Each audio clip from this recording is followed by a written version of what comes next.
Okay, tonight I'm so excited. We have Miss Lauren Klitzsch, who is awesome and amazing. She's an integrative nutrition health coach, and she has a huge passion for food and eating clean. And tonight she's going to talk about a detox lifestyle and how you can, just by putting more good stuff in your body, how your body can actually let go of some things.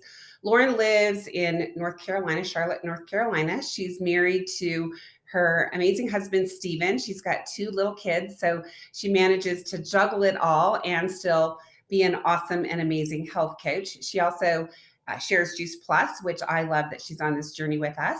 She's such an asset to our team, and I know she's going to share some amazing thing. Lauren also is an athlete, and she actually played volleyball for 4 years at, I believe it was North Carolina at Chapel Hill. Is that right, Lauren?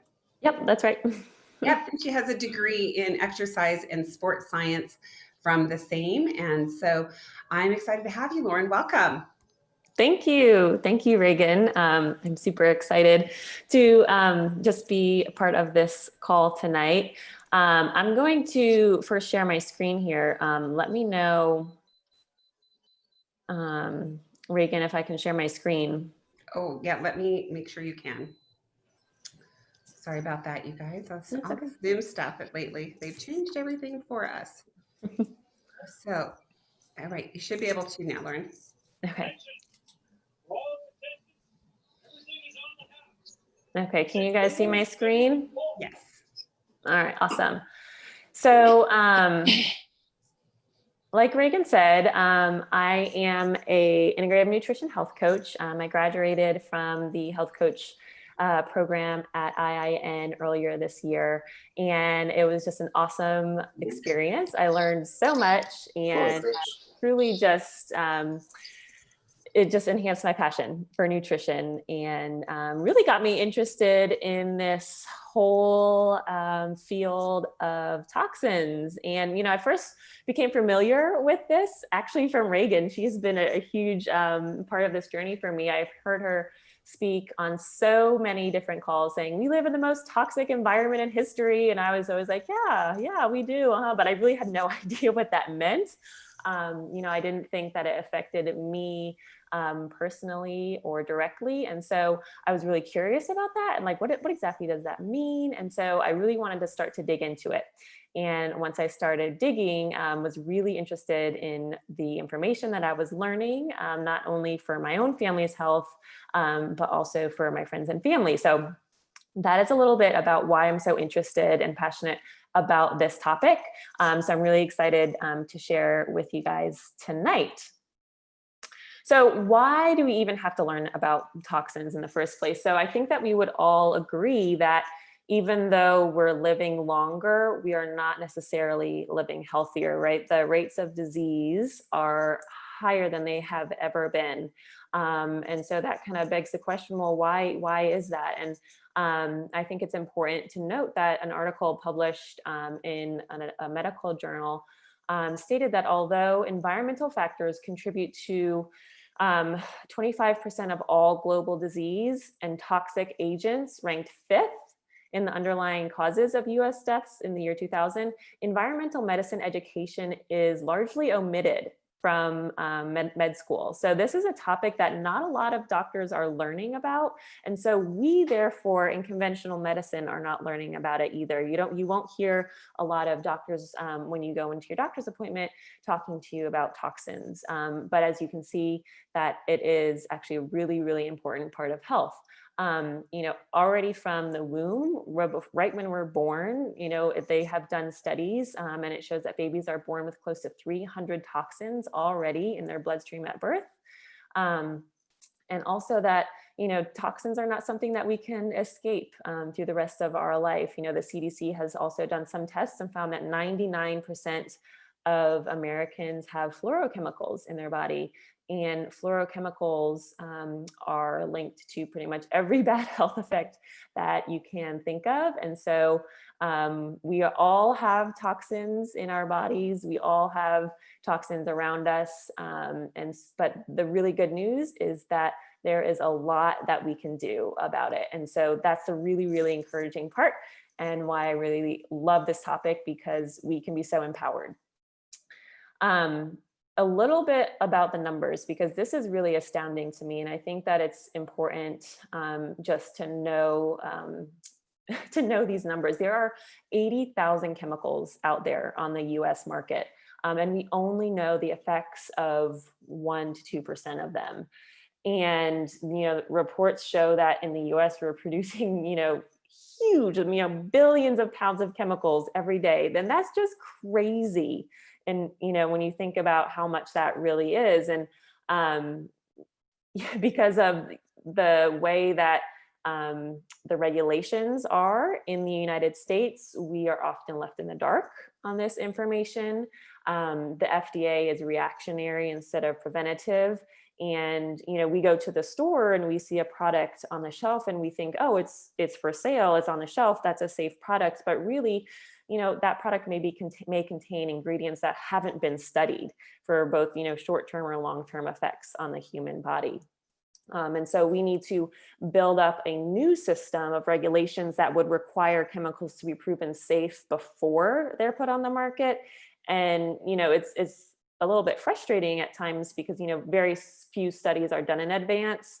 So that absence of data is equated to safety. And as a result, we're exposed to, very poorly understood and poorly studied chemicals. And, this is an issue that only in the last 60 to 70 years has become an issue. This sort of avalanche of chemicals has been put on the market.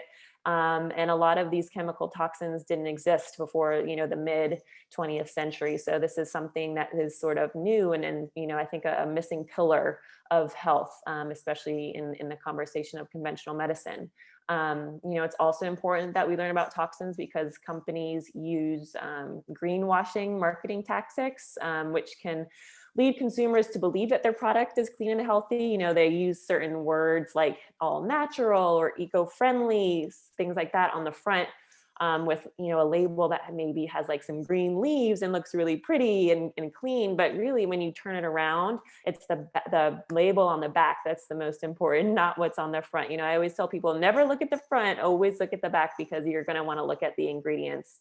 So it's really important to know what to look for so that you can be equipped when you're making purchases, that you don't fall for that. I still fall for it. It's really difficult because it's it's out there a lot. So I want to talk to you guys a little bit real quick about the effects of toxins on our body. There is a very, very wide range of things that these chemicals can do in our bodies. And just to familiarize you with some of the terms that you may hear.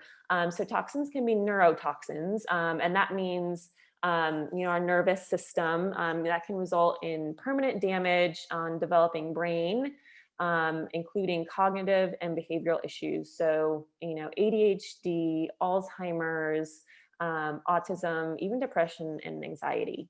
Endocrine disruptors, those are chemicals that either increase or decrease our normal hormone levels. They can actually mimic our body's natural hormones or even alter the production of hormones. And so that results in issues for our reproductive and fertility, our immune system, and also developmentally.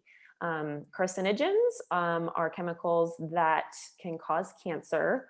And those are classified as like on a sliding scale. It's a class 1 carcinogen, which means that it definitely causes cancer, all the way to like maybe it's probable or possible, and then like it's not carcinogenic.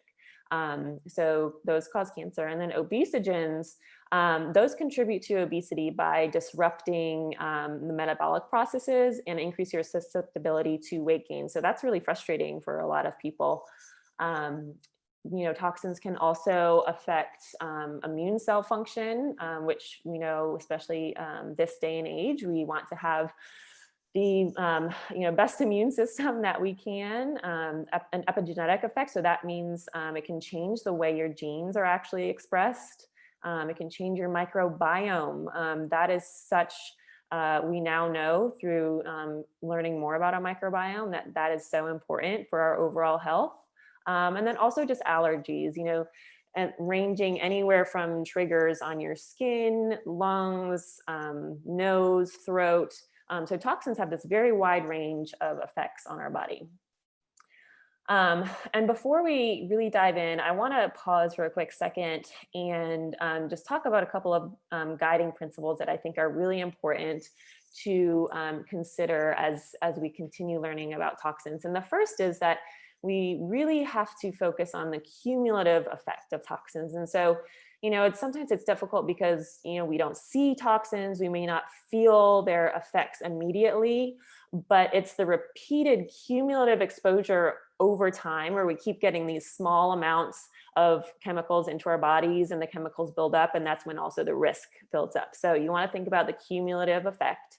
I always teach avoidance first. It is so much better to try to avoid the toxin in the first place than try to get rid of it afterwards. So I'm going to spend some time equipping you guys on how to avoid toxins so that they are not even getting into your body. There are some toxins that we can avoid and some that we can't, but avoidance first is really key. And then the last thing too is that stress, you guys, is toxic as well. And so some people can become really stressed out and feel like they need to clean up everything in their house at once or do everything. But I want this process for you guys to be enjoyable. This can be really fun. I have enjoyed the journey of learning. So do not make it stressful. If you see, a product maybe in your home after this, and you're like, oh gosh, it has this and this and this, don't stress about it, right? Just assess without judgment, and then maybe you'll be equipped to, when you're ready, to swap it out for something else. So don't stress about any of this, and because that's toxic too, and it has negative health effects. We know that stress causes inflammation, so we do not want this to be stressful.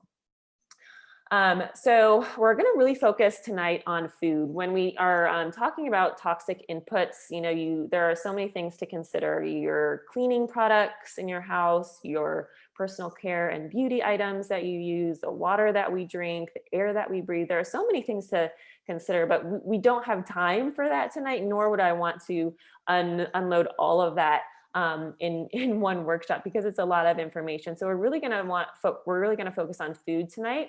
And I really like this quote from Anne Wigmore, that the food you eat can either be the safest and most powerful form of medicine or the slowest form of poison. And when she says the slowest form of poison, that's what I'm talking about when I say that cumulative effect. And you'll see how these poisons are entering our food supply.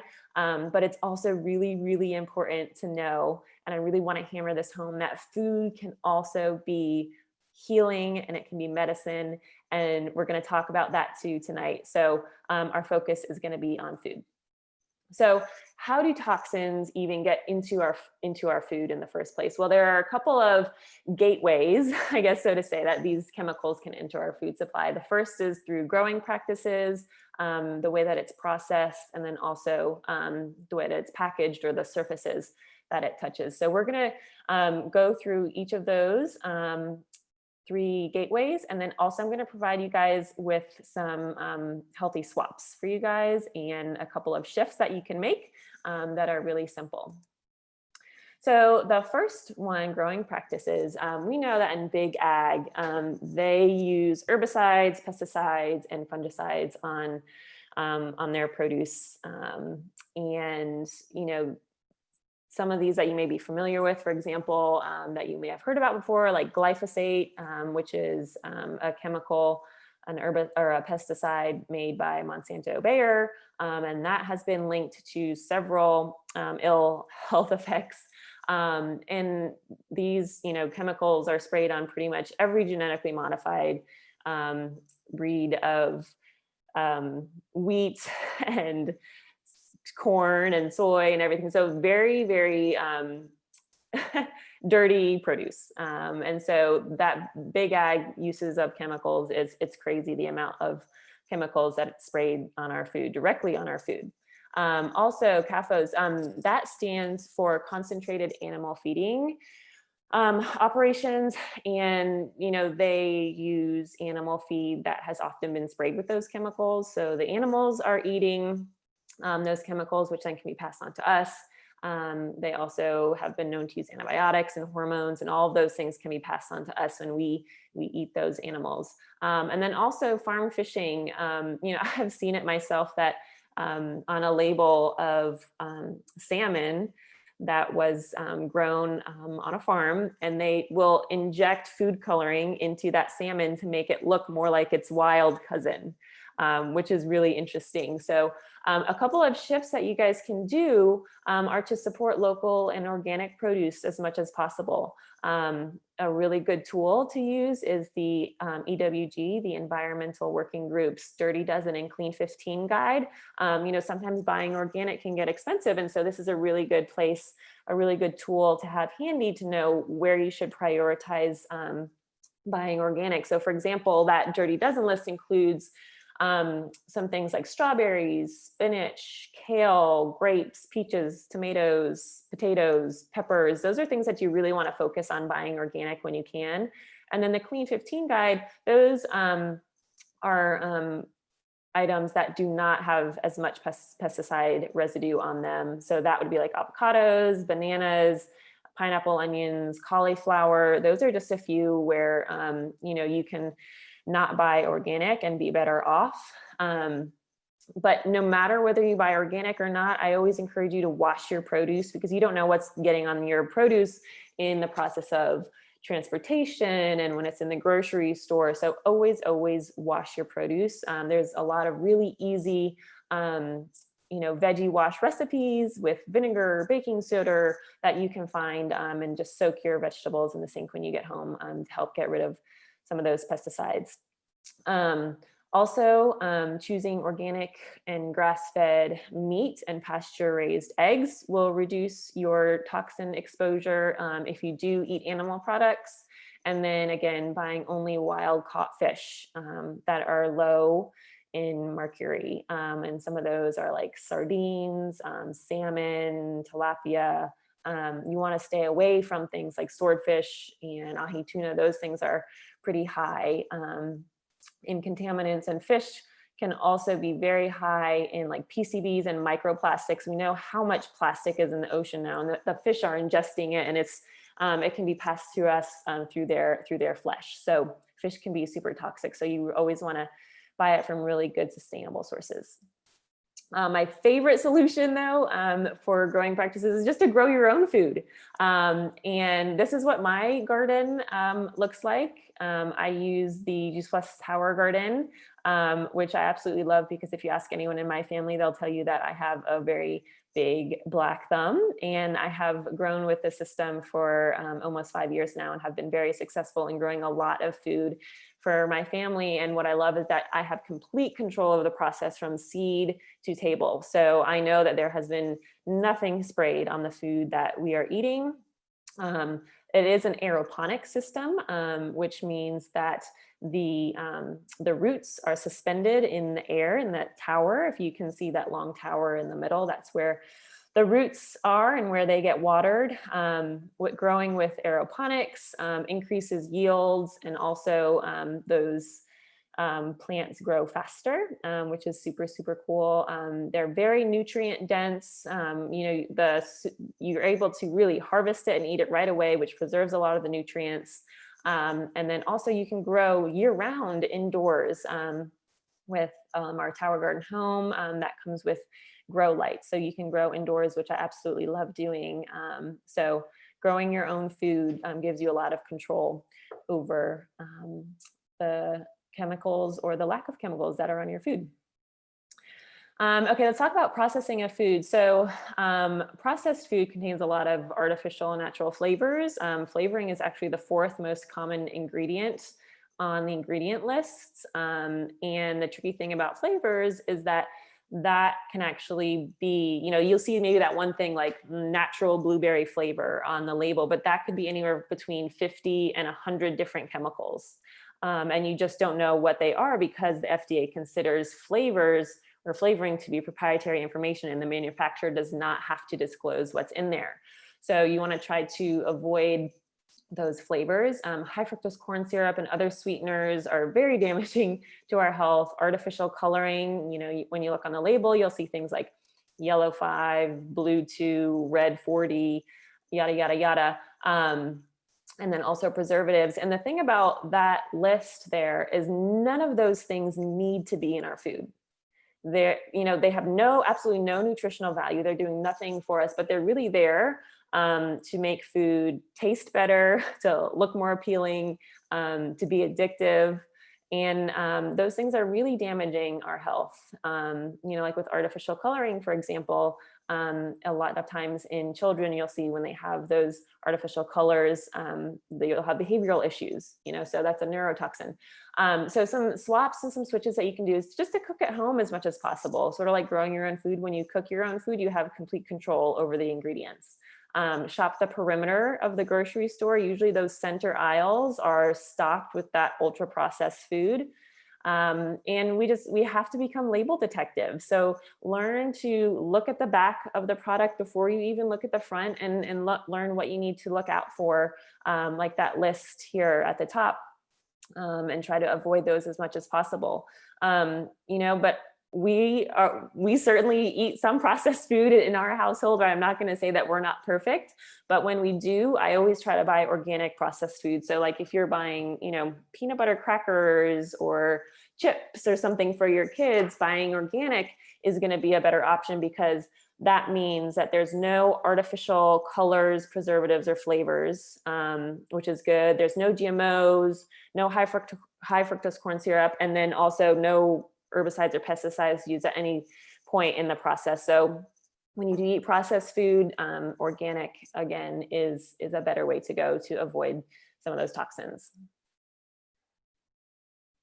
Now the packaging, this is interesting, because first, you're like, okay, I can change, the actual food that I eat, but now you're telling me, Lauren, that I have to change like where I store my food. But yes, plastics, if there is one thing that you take away from this slide tonight, is that is to avoid plastics as much as you can. The plastics can leach chemicals into your food, especially when they're heated up, or you put food that's warm inside plastic. Cans are also lined with a chemical called BPA, which is a hormone disruptor. The tricky thing with that is sometimes you'll see little labels on the can that says BPA free, but it's tricky because oftentimes that BPA is just replaced with BPF or BPS, which have very similar health effects for us. And then also Teflon and other nonstick cookware contain PFAs, and those are called forever chemicals. They're very, very difficult to get out of our bodies and out of the environment. They stick around for a really long time. And so avoiding Teflon is a great idea. So a couple of switches that you guys can make, store food in glass containers like Pyrex or mason jars. Also buying in bulk. Instead of buying the beans in the can, buy in bulk. That way you're avoiding the whole can in the first place.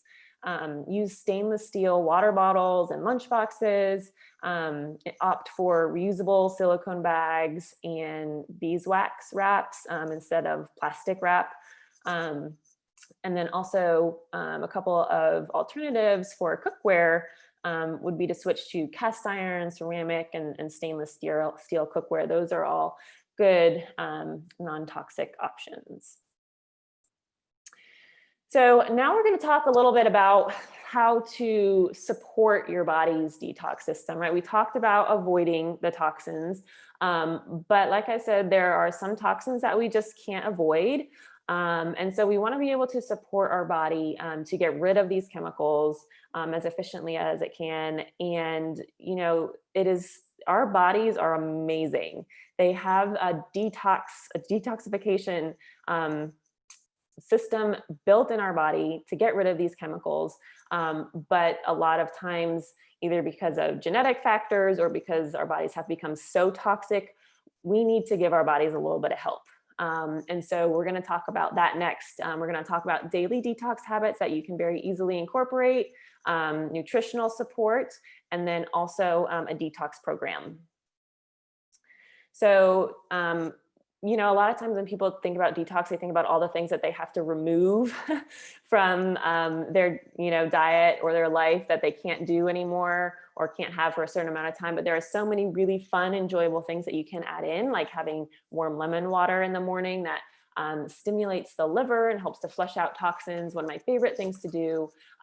Sweat daily through exercise or a sauna.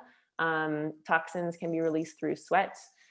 Epsom salt bath. The Epsom salt can help to draw out toxins and heavy metals. Dry brushing is a really nice little practice that you can do. You basically take this brush and rub it on your skin, and that helps to stimulate the lymph flow. So if your lymphatic system gets blocked, you can have toxic buildup. So stimulating that lymph is really important. Rebounding is another thing very similar. If you have like a little small trampoline, jumping up and down on the trampoline can help get that lymph moving. Massage, same concept there. Add in more cruciferous vegetables. So those would be like broccoli, cabbage, kale, all those really like dark leafy greens. They have really great compounds that help our body's natural detoxification process. Fiber, add more dietary fiber, because that fiber acts like a net in the gut and can help trap toxins and eliminate them instead of them being absorbed. And then also just continue educating yourself. So nutritional support, our detoxification system is nutrient dependent. That is really, really important. And so we have to supplement to support it. We want it working as effectively and efficiently as it can. And the best way to do that is eating lots and lots of different fruits and vegetables. And so the best way to do that is with Juice Plus, which is the fruit, vegetable, and berry capsules that you see there. So I actually have them here too, the berry, the veggie, and the fruit. They are basically 30 different raw vine ripened fruits, vegetables, and berries that have been juiced, dried, and then turned into powders and encapsulated. So you're getting very, very, very nutrient dense, highly concentrated fruits, vegetables, and berries, and a very wide range of the rainbow. So the other thing that is really, really important with supplements is it has to be certified. If it's going to go into your body, you want to make sure that what's on the label is in there and nothing that is not on the label is in there. And the NSF or the Juice Plus products carry that NSF certification label, making sure that that is the case. There's also 41 studies published in peer-reviewed journals, so we know exactly what happens in the body when we eat Juice Plus. There have been studies that show really positive effects on the immune system, cardiovascular system, that it affects our DNA, changes like 1,600 genes in the positive. So really, really great just to have that confidence in knowing that we have over 40 studies published on Juice Plus. And then also making an oil change. We talked a little bit about fish earlier, about how toxic fish can be. Well, the Juice Plus omega-3 and 5, 6, 7, and 9 actually blend is actually, they skip the fish and go right to the algae, which is how the fish get their omegas. So you don't have to worry about the contamination there in fish oil with any toxins. So it's a really, really clean way to get a wide range of omegas, which are super important for our health. I wanted to give you guys a recipe for a detox smoothie. This is another really good tool to have in your arsenal for detox. A couple of ingredients on here, for example, pomegranate arils are a detox powerhouse. They have something in there called ellagic acid. So it makes that great for detoxification. Spinach, they have a lot of folate and B vitamins, again, really great for detox. Blueberries, the polyphenols in the skin is a really important thing for detoxification. And the flax, that's that fiber that we need. And then also, you guys, really, really important that we need protein and plants for detox to help our body's detoxification systems. And so Adding in a scoop of the Juice Plus plant-based protein powder is going to give you really, really high quality protein that you need for your detoxification system. So this is a really delicious smoothie, and it will really support your body's natural detoxification system. And then last, I want to talk about a detox program that we have called the Shred 10. And this, I absolutely love this program for a lot of reasons. Number one is that you will be able to shift towards cleaner eating with lots of great recipes. Also shopping guides and lots of ideas for other smoothies too. So you'll have lots of recipes at your fingertips. The nutritional support through the Juice Plus products. You know, I think Dr. Tamara Sachs said it best, that we're faced with a double whammy right now in our culture, where we have a lot of toxins. You know, toxins have increased, but nutrition has decreased, and that's this double whammy. So we need that nutritional support of lots and lots of plants. Those lifestyle habits, those detox lifestyle habits that we talked about, are built right into this program, so that you are your detox systems are just revving up and doing exactly what they need to do. And then also you have a community of people and resources to support you. So the Shred 10 program is a jumpstart where you're really, really focusing on your health for 10 days. And, one really important thing about detoxification is it's about putting more things in your body that energize you, not just taking things out, but putting more things in. And so that's what the Shred 10 program really focuses on. And I just love this program for that. So just to close out, I want to leave you with this thought that small, sustainable changes add up. We talked about a lot of different aspects of where toxins can come into our food supply. But I want to just encourage you guys that making small changes over the course of several years is moving in the right direction. And that is a positive thing. You don't have to do everything at once and stress yourself out, but making, that one small sustainable change. Maybe it is adding Juice Plus to your diet. Maybe it is adding a smoothie into your day. Those things will add up. And so, starting small is okay. And that's all I have. I'd love to connect with you guys. If you guys have any questions too, just let me know. Lauren, thank you so much. I love how you make it so easy. And you reminded me that my rebounder hasn't seen my feet for a while. So I think I'll go do that. It's so fun, right? Well, it is for a while, and it's a good workout. So anyway, thank you so much. And I have posted also the recipe that you put up in the chat box if you guys want it. And I'll post it also in our Facebook group for those of you that are watching live over there. So thank you so very much. And if you guys have any questions, just visit us via Facebook, and I'm sure Lauren can answer you there. So thanks everybody, and have a great evening. Thank you. Thank you. Great job, Lauren. Great job. Thanks, guys. Thank you.